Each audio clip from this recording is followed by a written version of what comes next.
So on this spooky Thursday version of Remote Control, we're going to look at one of Rod Serling's greatest productions. It's a Night Gallery episode called The Waiting Room. Now, Night Gallery was the unofficial sequel to Twilight Zone, and it was on for about 3.5 seasons for NBC back in the day. But the best episode in many people's estimation was this early 1972 offering. It was one of the longest Night Gallery segments out there at almost 30 minutes. And it tells the story about a gunslinger played by the ever-talented Steve Forrest called Sam Dichter. Now, as the episode starts off, Sam is riding up on a horseback and approaches a tall tree that had just hosted a lynching. Now, the convicted person is hanging from a limb, and but Dichter, who seems to be a little bit of a psychopath, as we learn more and more in the episode, takes great pleasure watching the person swing from the wood branch. We find out right away that he's a cold and callous individual, and he decides to go into a local bar to get away from the cold, dark night. And he meets up with a group of people that seem to know him, but he doesn't know who they are, or doesn't recollect who they are. Now, there's a who's who of Western stars in the bar, including Albert Salmi as Joe Bristol, Buddy Ebsen, Doc Somos, Gilles Rollin as the bartender, Jim Davis from Dallas as Abe Bennett, Lex Barker, Charlie McKinley, and Larry Watson as Kid Max.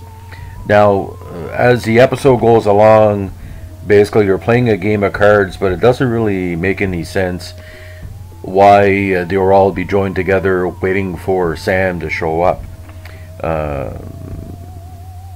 When Dichter comes into the bar, he goes up to a bartender for a drink, and they share small talk, and he basically says, did you see the guy hanging over there? And he said, yeah, we know who it is.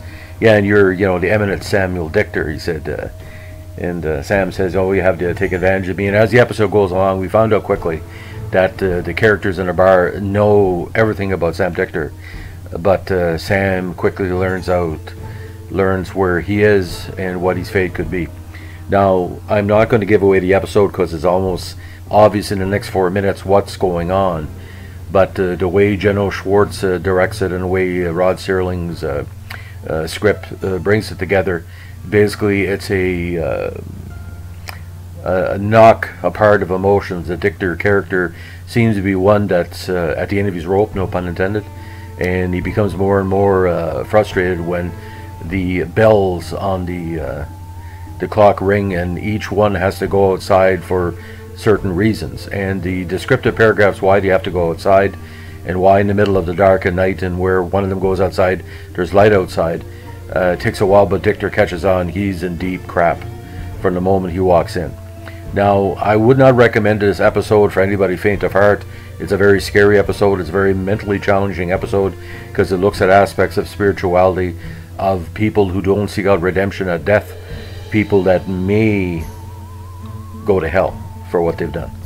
So as the episode goes on, more and more gets unveiled, and it's a very chilling episode, very tight episode. You can't miss a second. And the performances are quite good, especially Albert Salmi, who I think is one of the most very underrated actors in Twilight Zone history. He did one of the hour episodes.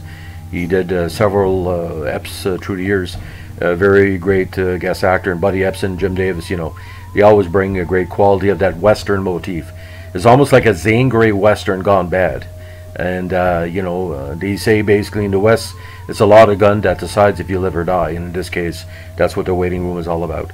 Now, again, this is another one of my top 20 TV episodes of all time. When I first saw it in 1972, I really couldn't go to sleep properly for months afterwards.